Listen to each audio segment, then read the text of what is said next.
Hello everyone, my name is Johnny Bryan. I'm here to talk to you tonight about my images, Iowa Night Skies. I would like to welcome you to the Figge Art Museum. I would also like to thank everyone who came out tonight. I'm very glad to see such robust support for photography at the Figge. Tonight I see quite a few people in the audience I consider old friends and hopefully some new friends as well. It's time to talk about why I made these images. So first off, some background about me. First thing I'll tell you about myself is that I'm basically a film-based photographer. I use medium and large format cameras with film. Most of it's black and white.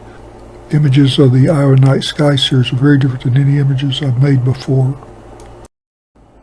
I've been a very traditional, dyed-in-the-wool, old-school photographer who loves doing things in the darkroom, so I've always stuck with film. I'm not opposed to digital photography. I found that I was much happier creating images in my darkroom as opposed to sitting for hours in front of my computer screen.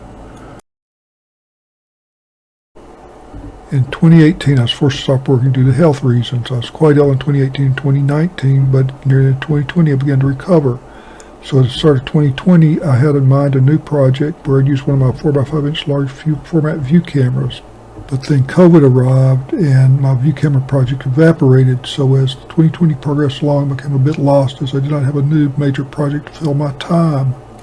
I was very fortunate to have a very intelligent friend, Michael, who had begun teaching me about Arduino microcontrollers at the beginning of lockdown. I decided to learn about Arduino devices because I'd always wanted to learn to build binary clocks, or in other words, clocks that show time in base 2 or binary.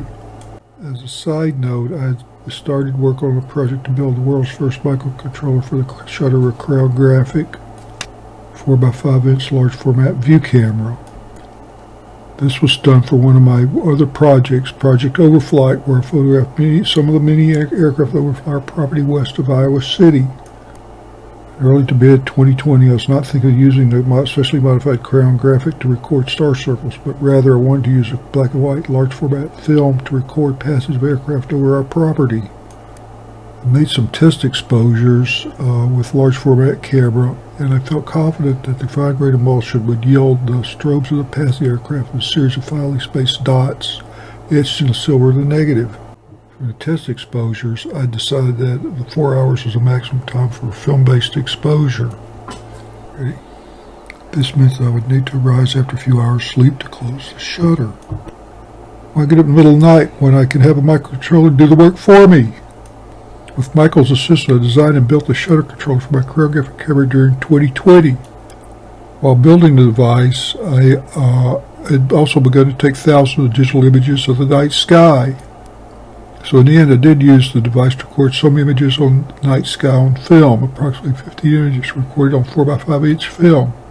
This is my Mark I binary clock, which shows time in the blue, red, and white LEDs at the bottom. Blue represents hours, white represents minutes, and red is seconds. This image is when I built the microprocessor controller shutter for my Crown Graphic camera. I filled a tiny series of dots from the strobes of the aircraft, created a unique and beautiful signature for each image I created with the modified camera. My original intent had been to point this camera up at random patches of the night sky. However, after I began to make star circles with digital images, I decided to point the camera at Polaris. My first night sky image was one of the Neowise Comet in 2020. After seeing the first image on the comet on my DSLR screen, I was hooked on night sky photography. As you can see here, one of my first images I saved from my first night sky shoots is very casual. I actually included the corner of the house as I had very limited night vision. I only emerged from my well-lit basement a few minutes before the image was captured. I shot the image from my driveway. I did not see a utility carrying a heavy tripod weight further away from my house. This image has multiple problems, including 1, focus is bad, 2, is overexposed, 3, the corner of the house is in the image, and 4, uninspired foreground. However, after I saw this and similar images on my camera's LCD screen, I was totally hooked on night sky photography. This is an image of the Neowise Comet that was captured on 7/20/20 at 23:11. I spent the next 2 nights photographing the Neowise Comet. Then suddenly, as it appeared, it was gone.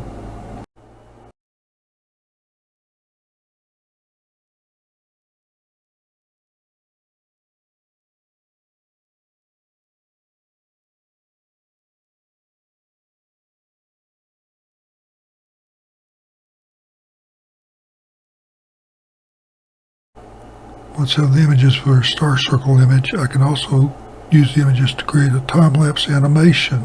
This video uses all the images in the prior composition image. So press play, you can watch this 4 hours of real time is compressed into 15 seconds. Since COVID lockdown, I've taken over 60,000 images of the night sky all from my yard. So what kind of images might you find in over 60,000 images of the night sky? Well, hang on and we'll go on a quick tour of the Iowa night skies.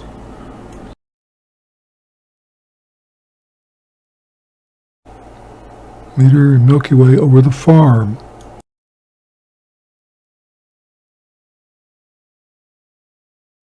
With this image, 2,344 individual images opened in Photoshop as layers, and the blend mode was then changed to light. And the image is entitled Full Circle with Fireflies.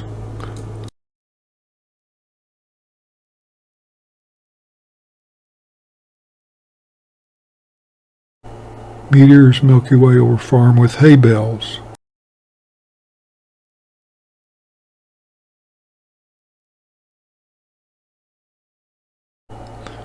Twin meteors.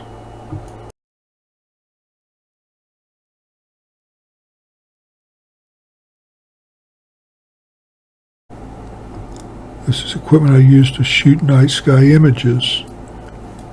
One quickly I discovered early on was the use of a 12-volt battery to power the camera. This battery allows the camera to shoot for 12 plus hours. The laptop is very useful to aid in focusing the camera. Here we are sitting in the field next to our house waiting on darkness. In closing, I've taken over 60,000 images of the night sky off my yard since 2020. The night sky never ceases to amaze me with the continuous movement of stars, meteors, and comets. I could go and talk a long time about my images, but I'll stop here and hopefully there'll be some time for questions.